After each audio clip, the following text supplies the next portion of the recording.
Hello, everyone. My name is Kayla Rice. I am a super senior at Person Early College. I will be graduating in May of 2023. I would like to thank everyone for joining PC Pride's virtual candidate forum. PC Pride, which stands for Person County People Rising in Defense of Ecology, is a local environmental group formed in 2005. All local candidates of this forum were contacted to set up a time to record a short interview at a convenient time for them. They were given the questions in advance. The videos will be released throughout the week of October 10th through the 14th. On Tuesday, we will have candidates for State House. On Wednesday, we will have candidates for Soil and Water District Supervisor, followed by candidates for County Commissioner on Thursday. And finally, our candidates for Sheriff on Friday. Today, we will start with our candidates for State Senate, Republican Landon Woods and Democrat Greg Meyer. They were interviewed by Jason Torian, who is a current member of Person County Board of Education, as well as a member of PC Pride. Thank you for taking the time to view what we hope will be an informative forum for all viewers. So right now we have Landon Woods, who's running for State Senate. So Landon, you want to go ahead and tell us a little bit about your background and why you decided to run for office? Absolutely. So again, Landon Woods running for State Senate District 23. That's Caswell County, Person County, and Orange County. I own a solar company called Revision Solar LLC. I started it 4 years ago, and now we're in 4 different states. We grew 5-fold last year. We are, I think, at 5 or 6-fold this year. We are growing faster than we can hire people and buy equipment. I wanted to get into politics because I'm very frustrated with the direction of our country. I'm frustrated with the coronavirus response. I'm frustrated with taxes that are just pushing citizens and hardworking individuals to a very, very small sliver of money at the end of every month, while the state has a $6.1 billion surplus. So lowering taxes would be something that's very important to me, as well as protecting and preserving individual rights of citizens. And also, I want to focus on innovative education so that we can propel our kids into the correct career paths for the future. Robotics, green energy, electrical engineering, software technology, things like that, so that we can be better prepared and we can be more competitive here in North Carolina. I know that we used to be #1 in business, and I want to get us there again. All right, so next we have candidate for NC Senate District 23, Greg Meyer. So Greg, tell us a little bit about your background and why you've decided to run for this office. Thanks for having me here, Jason. Glad to do that. So I've been in the North Carolina House since 2013, and am now running for the North Carolina Senate seat for District 23, which is a new district, and includes Person County for the first time. And this is because we redrew the maps, and we have a new set of legislative maps, as we do every decade. And I currently represent Orange and Caswell counties. This district will be Orange, Caswell, and Person County. So I've been trying to get to know folks like you and folks in your neck of the woods. I first got into politics because I've worked in our public schools for 16 years, from the time that I moved to North Carolina in 1998 until the time that I got into office.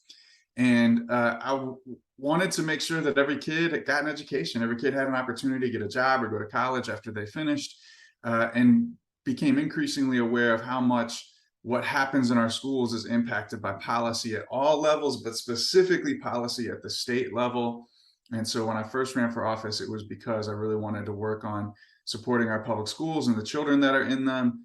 But then ultimately, now that I'm in the legislature, and the reason why I want to continue running and to represent the Senate district is, like, I've worked on every issue. I've worked on education, climate, economic development, voting rights. I've been on committees like Homeland Security and Veterans Affairs. I've been on the Finance Committee that deals with taxation. And I see how it is all one big package that North Carolina has to get right if we want to continue to have a great place for people to live and grow, help their children grow up, and then to retire and enjoy in their elder years. All right, so one of the issues you mentioned that you had worked on was education. And so we'll start with a question about education. A recent check on NC Teach Jobs website came up with more than 9,000 openings for classroom teachers in North Carolina. Now, that wasn't done yesterday. It was done, a couple weeks ago. but that was after the school year had started. We already had, still had several openings.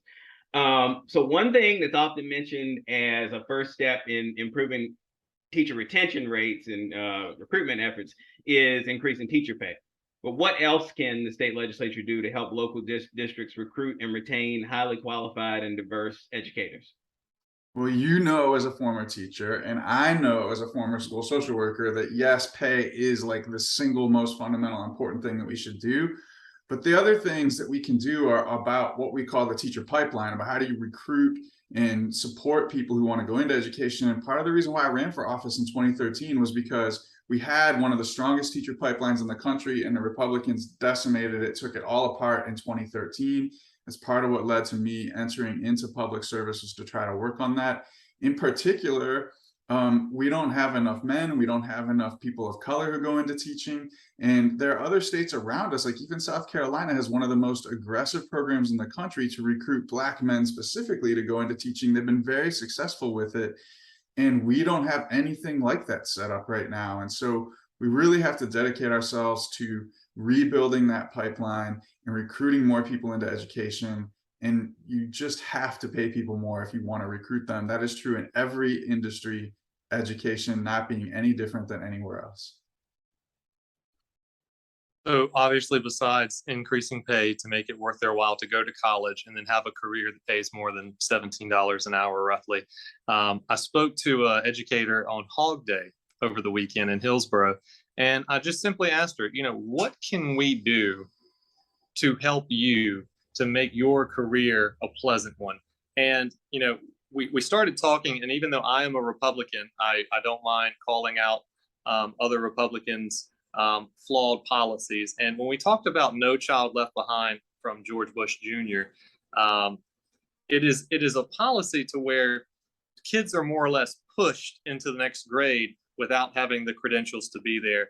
And then when they come to me looking for a job, I have people that I will hire with much more education than I have, that have little to no skills, little to no real world awareness. I don't want to go into detail about that just because a lot of those people are still working for me. But we need to have more of an accountability process in there to where they actually earn a degree rather than just had an attendance award at the end of their high school diploma, and then obviously college as well. And again, she mentioned that she is physically assaulted by very young children every day, and there's really nothing she could do about it. We need to open up the idea to where children that have severe behavioral issues need to be expelled or suspended, and there needs to be more of an accountability process there, instead of just, well, the principal would say, well, just deal with it the best that you can. Well, when you're being assaulted, that's not a good policy to have. We need to have more, I guess the word would be accountability is the only word that's coming to mind right now. If young adults can't conduct themselves in a way that is suitable for a classroom, then they don't need to be there. They need to be sent to alternative school or be suspended or expelled. Okay, thanks for that answer. All right, so now we're going to transition into some questions about the environment. And the first one you should be really familiar with as a owner of a solar company. And that question is, what's your stance on transitioning North Carolina to clean energy? Good question. Good question. So we set up solar farms or do maintenance on solar farms all over the East Coast, North Carolina being number 2 in solar, right behind California as far as amount of megawatts being produced by solar energy. So I believe, this is me personally, I believe that we need to have a slow phasing out of fossil fuels, coal and nuclear. And the reason for that is when you listen to things like the Green New Deal, to where we need to make gasoline vehicles illegal tomorrow, we need to make coal plants illegal tomorrow, that would have such a drastic negative repercussion on the economy. It's hard to even describe. If people who are driving $60,000 cars and we tell them that their car is illegal tomorrow, that just can't happen simply. And so I think that we need to have a slow phasing out, again, investing in innovative education to where the next generation coming up is well equipped with technology, software, green energy, electrical engineering, to where we can provide an economy that goes towards green energy and phases out fossil fuels, rather than having an abrupt, just grinding halt and saying, okay, let's figure it out. Because, let's use California, for example. One day they said, I think it was by 2035, gasoline cars would be illegal. And then 3 days later, they said, please don't charge your electric vehicle because the grid can't handle it. I want to avoid problems like that. I want the technology to be increased rather than using a law to say that something's illegal. I would rather the technology be there to where the free market phases it out naturally. So I'm really excited to talk about this, and specifically as it relates to Person County, because I don't think that most people in North Carolina realize, given what Governor Cooper has done on clean energy transition, what the legislature has done with the monumental bill that we passed last year in bipartisan fashion, and what's coming out of the Biden administration with the Inflation Reduction Act, North Carolina is going to have an amazing and positive transformation of our economy based on meeting the demands of building a green economy and tackling climate change. And here's the quick vision that I want to give you, and then I'll tell you how I think it's going to impact Person County in positive ways. We are now under a state law that requires us to get to carbon neutral, to net zero neutral on carbon emissions by 2050. In order to do that, we will dramatically increase the amount of solar that we have. We will also build the largest offshore wind farms on the East Coast. They've already been leased. Everything is going into place. So we're going to produce amazing amounts of energy, probably about 30% of what the state needs with offshore wind. And we will build the industry that builds those giant towers and the transmission lines. It's going to be the best economic development that Eastern North Carolina has seen. So we're going to start to create more of our electricity through clean power. Then we're going to take on the next biggest challenge in addressing climate change, which is transportation and reducing the amount of emissions that come from the transportation sector. And people are already aware of the Toyota deal and the VinFast deal and how all of these electric cars and electric buses and trucks are going to be built in the western Piedmont of North Carolina. So we're going to produce the energy off the coast. Those vehicles are going to be built in the western Piedmont, and Person County is right in between where those things are going to happen. And the piece of technology that is most likely going to be where Person County is going to play a major role in this is in the manufacturing of the microchips and other technology that goes into the systems that drive those electric vehicles. The mega site in Person County and other industrial spaces that are likely going to get developed over the next 10 years will likely be connecting what happens in the energy sector in the eastern part of the state and the automobile and truck manufacturing sector. And it's going to provide great opportunities for jobs. It's going to be positive in replacing the jobs that are lost when Duke Energy transitions its plants. And it's really going to be a great thing, I think, for the people of Person County, both in terms of putting money in their back pockets and in terms of helping us address climate change. I'm really optimistic about it. Okay, all right. Well, sticking with the environment, another topic that's been in the news recently is PFAS. PFAS is a man-made chemical compound. It's very resistant to breaking down. It's in things such as firefighting foam, household cleaning products, lots of things, nonstick pans, paint, and people call it a forever chemical because it takes so long to break down. It's been known to cause things such as cancer and liver damage and increased risk of asthma and thyroid disease. So do you support bills that would hold PFAS polluters liable for cleanup of contaminated areas? I do support those bills. I have supported those bills, and I think I've at least co-sponsored some of those bills that hold PFAS polluters accountable. I also am the primary sponsor of the North Carolina Clean Drinking Water Act. I can't remember what the name of my own bill is, but basically it's a bill that would give the regulatory authority to the Department of Environmental Quality to regulate the legally allowable amounts of chemicals in our drinking water without having to come back to the General Assembly every time, because companies are creating these chemicals more quickly than we can regulate them. And so we should give the regulators the authority to set the limits and make sure that companies are not dumping them into our water before there's any regulation in place, which is part of what's happened in North Carolina and gotten us to this place where we're so concerned and justifiably concerned about PFAS. Can you go through the products that is in one more time? I'm sorry. Oh, well, just some examples that we had were firefighting foam, household cleaning products, non-stick pans.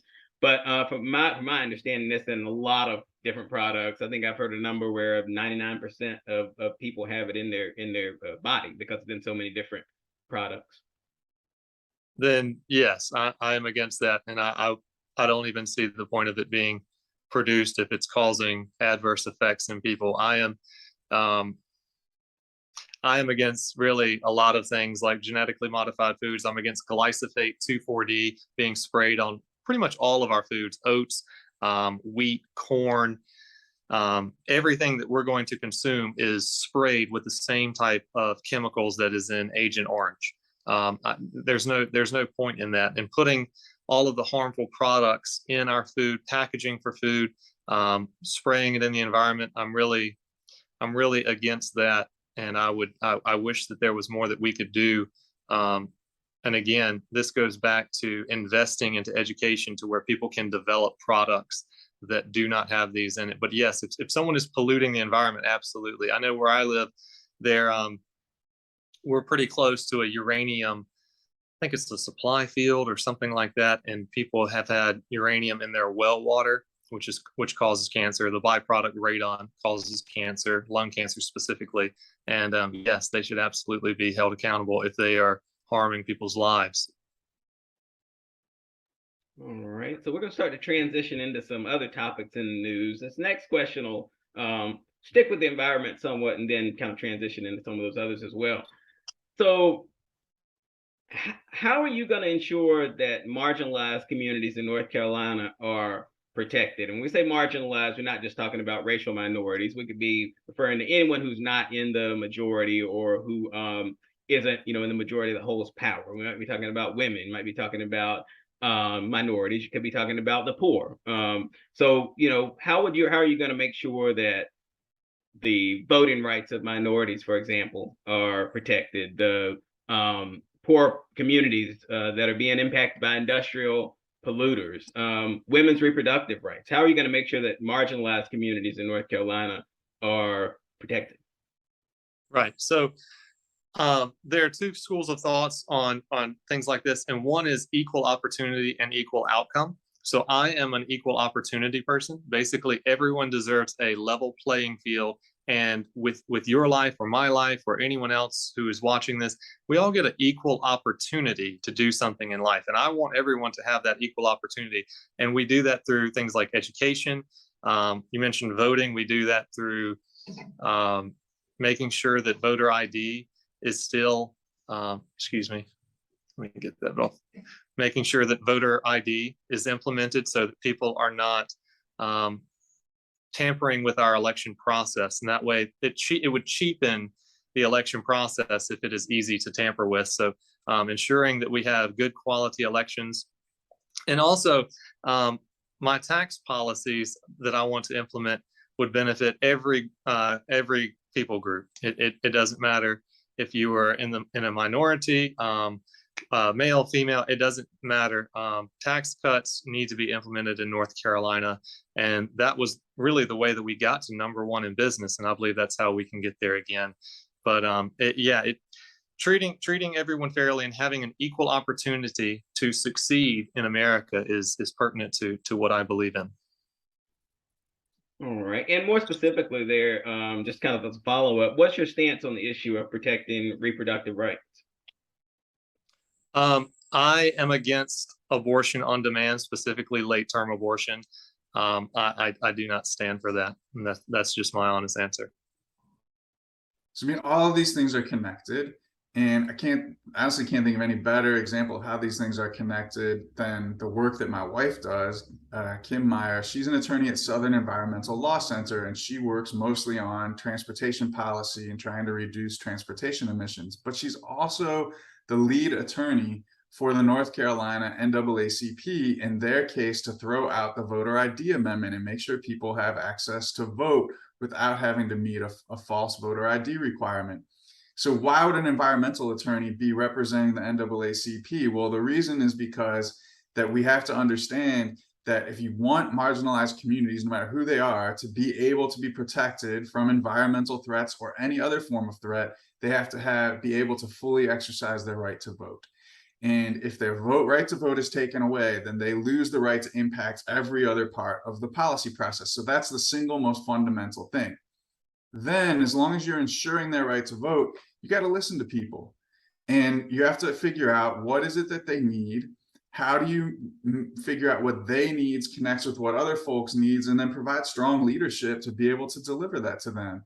And what you find when you listen to any marginalized community, whether it's a rural community, a poor community, a Black community, women, whoever it is, LGBTQ folks, what you find is that their issues are all going to be connected. That you need a strong education system in order to build a strong economy. You need people who have money in their back pocket to be able to participate in their community. And you need those people to know enough about what's going on and be well informed enough that they cast informed votes. You can take this into any sector that you want, but as a social worker, the way that I look at every single issue that comes in front of us is through the lens of how does it impact those people who are the most vulnerable, the most marginalized, the most oppressed, most likely to be living in poverty. We should make sure that what we do takes care of the least of these, and that they have the protections and the opportunities that they need to move to a place where those folks and their families can have full, thriving lives.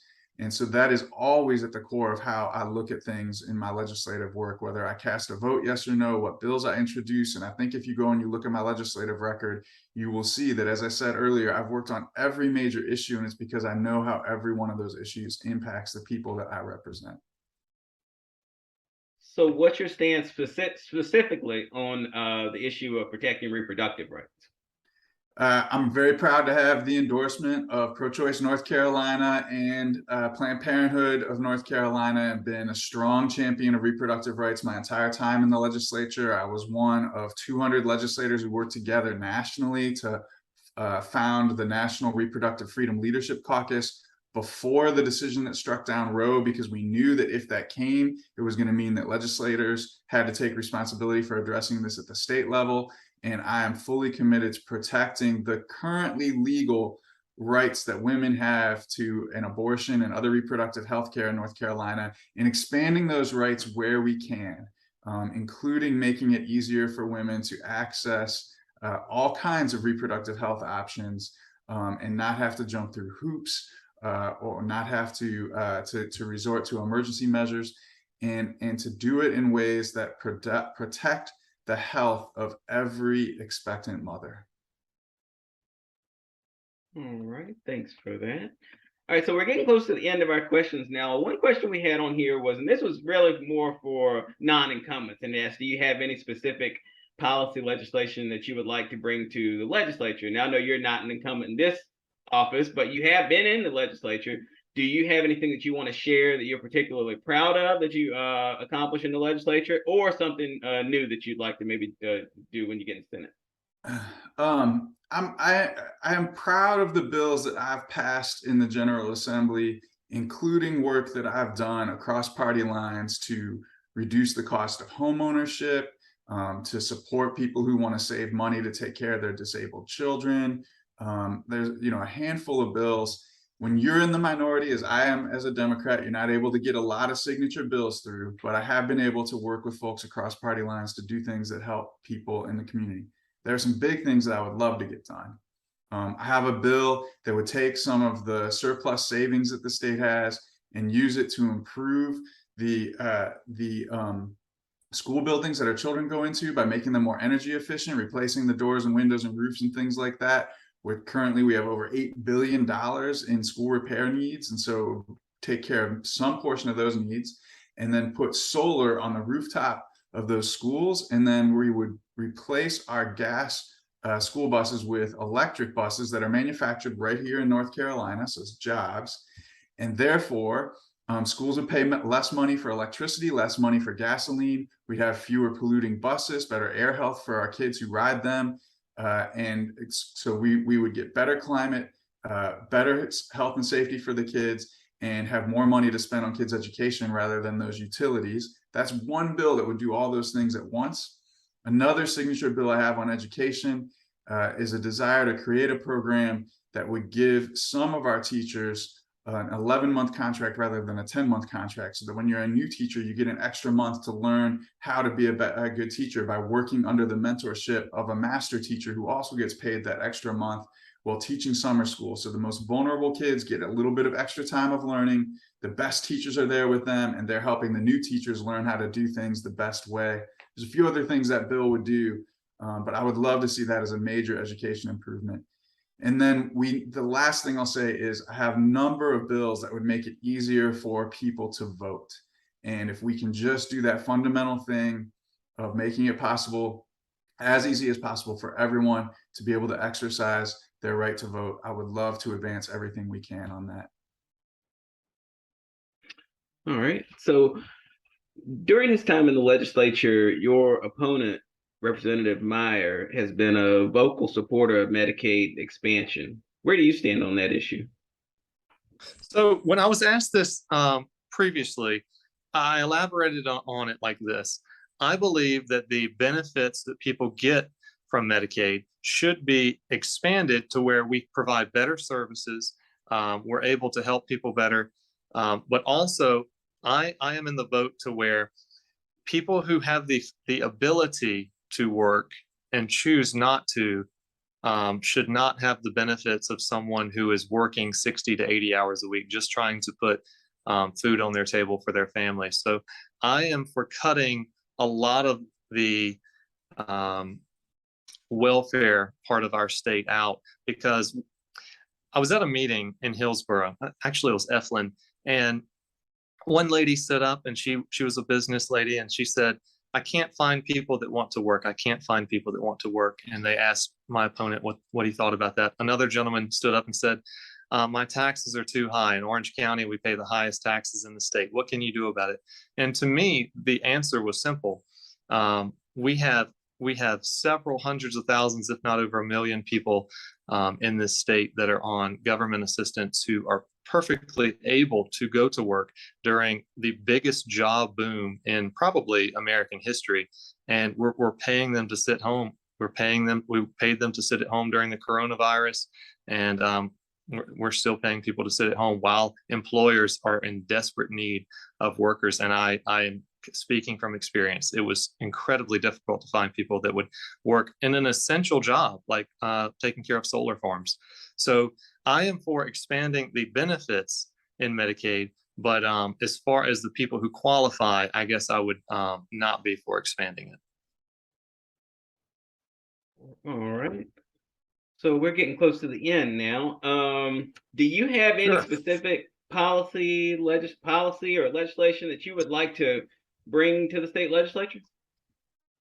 So first and foremost, I think I've touched it on every question, is tax relief for the working class.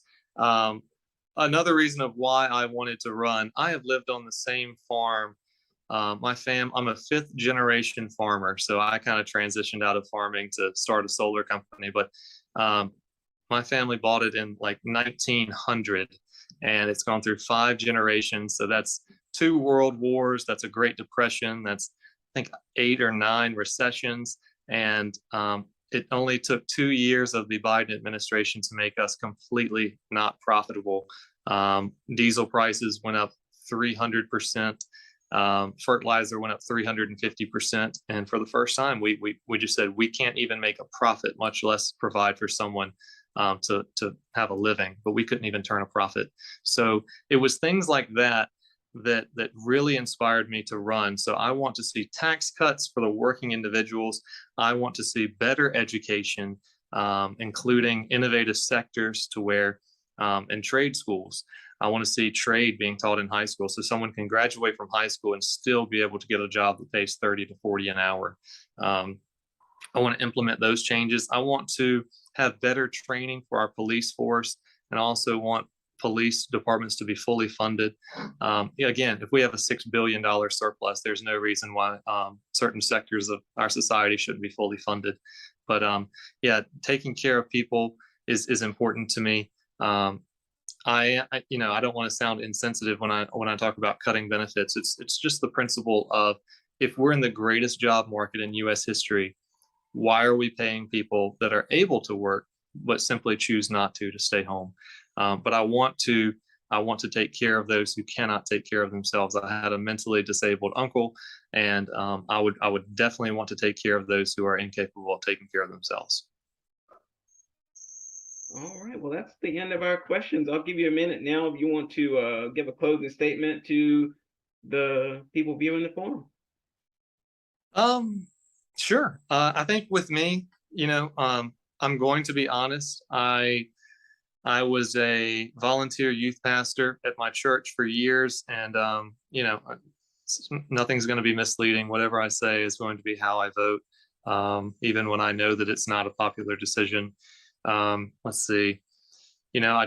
I'm doing this because I just genuinely want the world that we live in to be a better place. I was very, very happy with my business, and I work a lot, and this is taking a lot of sacrifice. So it's just genuinely to create a better world for you and I, anyone watching, anyone who would be listening to this, my family, my community, the people around me. It's just to create a better world for us. All right. Well, thanks for joining us. Thank you, Jason. Thank you for your time. All right. Well, that was our final question. We'll give you about a minute now to offer a closing statement. So I'll say this to Person County. As I've been running to represent you in the Senate, I've spent a lot of time trying to understand the needs of the county, what's happening in the various portions of the county, what's happening in Roxborough, what are people looking for? And the one word that I hear most consistently is change. That people are looking for a Person County that's able to advance in the way that you've seen your neighbors to the south advance as their economies have gotten stronger, gotten better amenities, to spruce up Roxborough's downtown, to have more places for your kids to go for recreation, all kinds of changes that people want. And I do think that is all coming, because the economic development is coming to Person County. What we need is strong leadership to shape, what does that economic development look like? Is it the right kind of jobs for Person County? I think we can do that. Do we have affordable housing for people who are going to work in Person County? I think we can do that too. Can we have the right types of schools so that people who move there and want to live there and raise their children in Person County? I believe we can definitely do that. And so I do believe we can have change that will work for the benefit of every Personian. I look forward to working with you to make that happen.